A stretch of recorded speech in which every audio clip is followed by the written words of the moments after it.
What's going on, YouTube? Welcome back to the channel and thank y'all for tuning in. As always, really appreciate you guys. Wow, we just had a wild night one at the Paris Supercross. Night one of two, we saw some stuff that is typically not in the contract as the Lawrence brothers. They looked as human as ever. Both of them crashed out while Malcolm Stewart dominated. Cooper Webb was a little off, but he stayed in it per usual. Tom Vial made his 450 debut on the Honda and almost sniped Jet Lawrence. We had slippery, tricky track conditions with big ass whoops and much more, but before we get into all that, you guys know the drill. Gotta give a huge thank you and a shout out to my channel sponsors. ASV Inventions, home of the unbreakable lever, serious studio who can take care of all your merch needs, and then the designlabco.com. They got some great designs in their lab at their co, and if you guys buy from them, a small slice of the sale goes to me to help support the channel and keep us going. So if you support them, you are literally supporting me. And shout out to Simplify, a brand new sponsor of the channel. They're an automatic booking and payment system built for solo entrepreneurs. Whether you're a moto coach, trainer, or really any kind of business where you have clients booking you, Simplify will make your business way more efficient, way more profitable, and it'll make your life way the hell easier. Go to simplify.earth to sign up and use the code MAT9509 to save. I have all the rest of my links and discount codes in my video description, and I hope you guys enjoy today's video.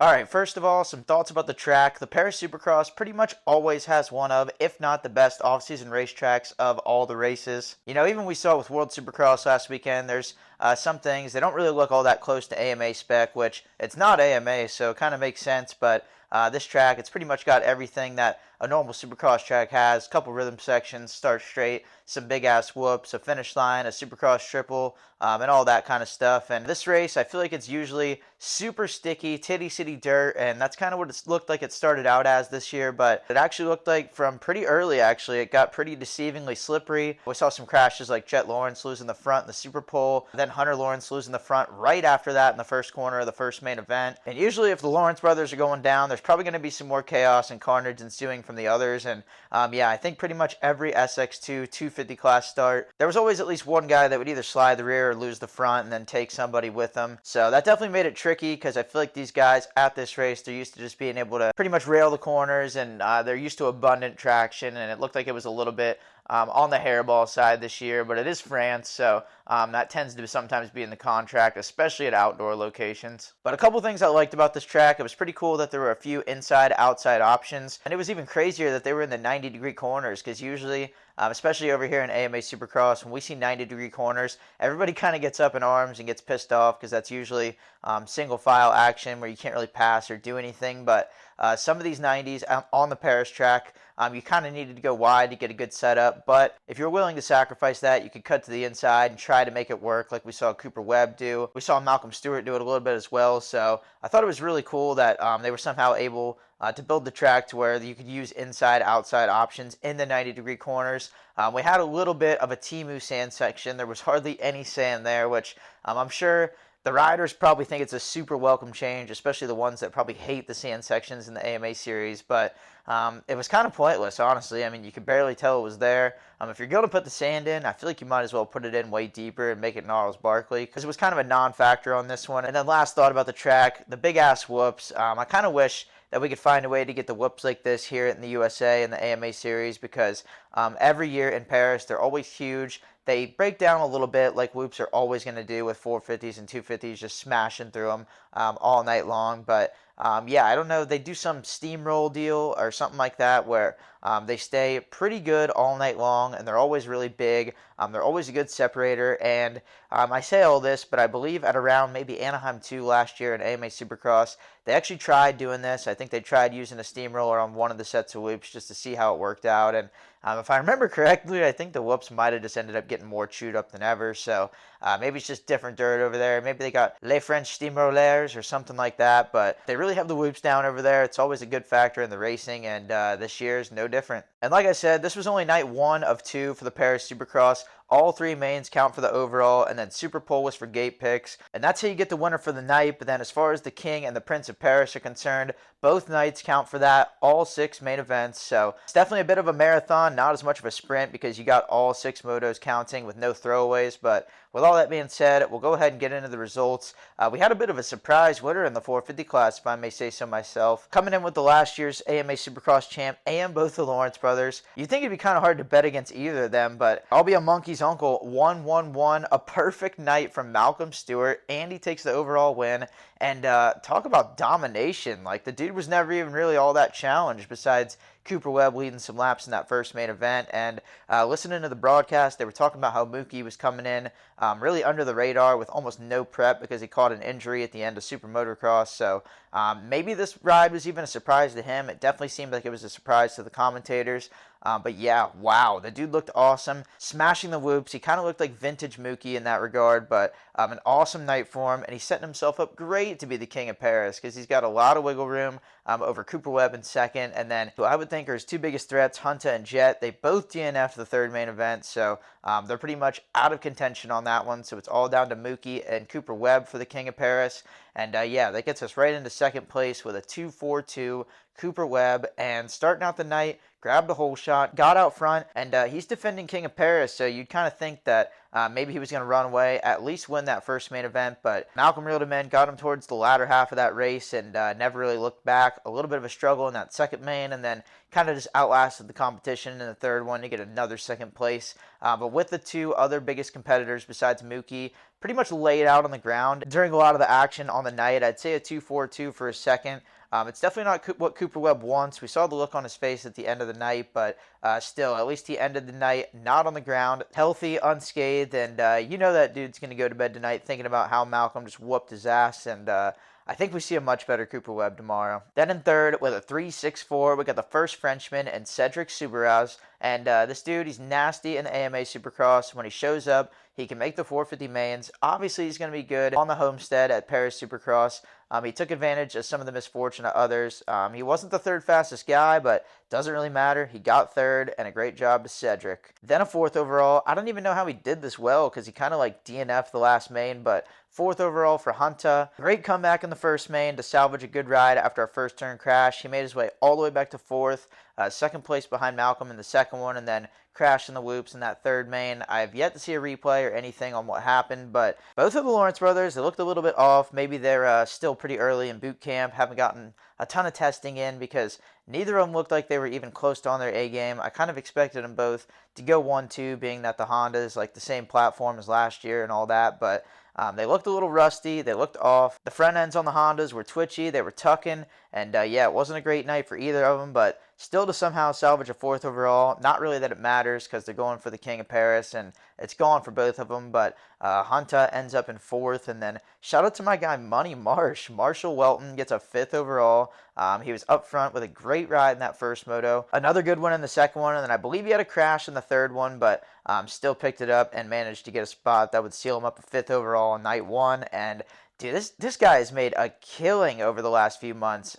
He did well in SMX. He's been winning every money race under the sun, and now he was in Germany last weekend. Now he's in Paris this weekend.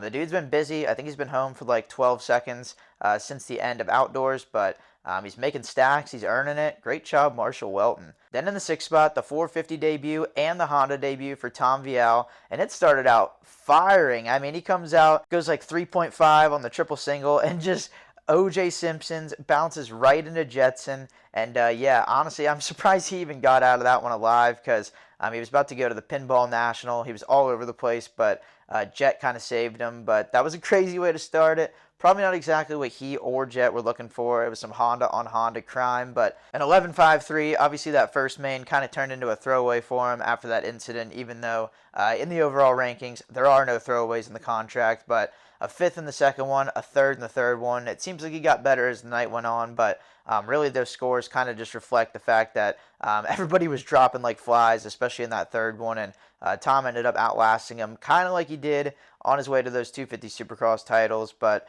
sixth for Vial, and then I've got a little bit less info on the rest of the field. A seventh for Frenchman Adrien Escoffier. I think he's a French SX Tour guy. Super solid all night, consistent, just stayed right there behind those main guys.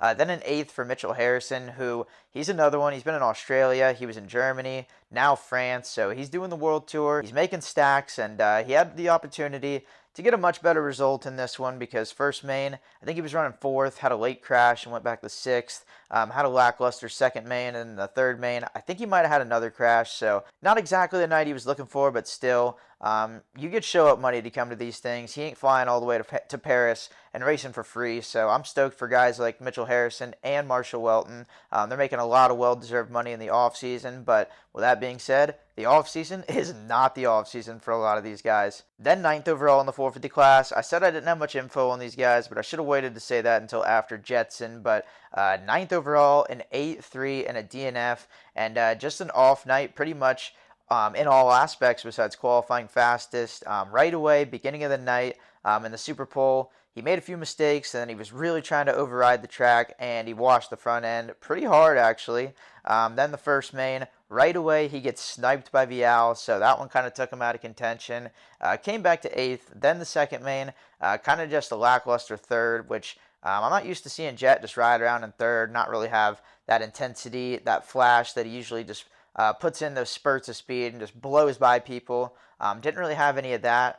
Then the third main, got the whole shot, and I thought we were going to see him off to the races, but right away in the second corner, he got passed by Mookie and Hunta.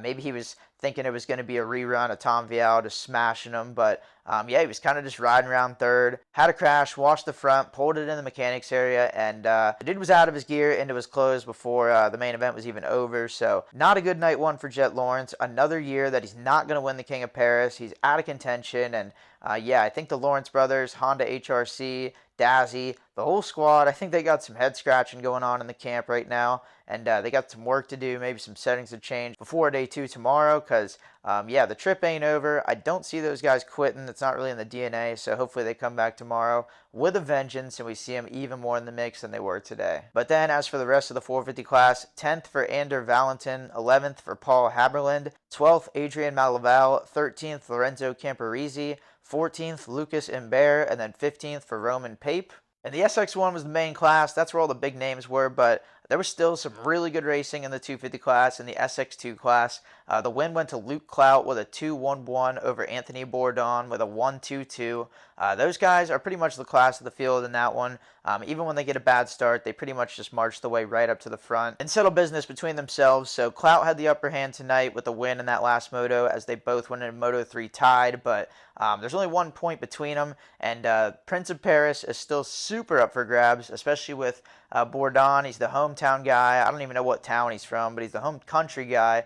He's got the crowd behind him, and you know, to be Prince and King of Paris, if you're a Frenchman, it's got to mean a little bit more to you than anybody else from anywhere else. But with that being said, Clout is a total dog. The Aussie is a ripper, and I don't see him letting Bourdon get a win on home turf very easy, that's for sure. Then we had third place Calvin Fonvier, who's trying to get the French SX Tour Championship wrapped up in the 250 class.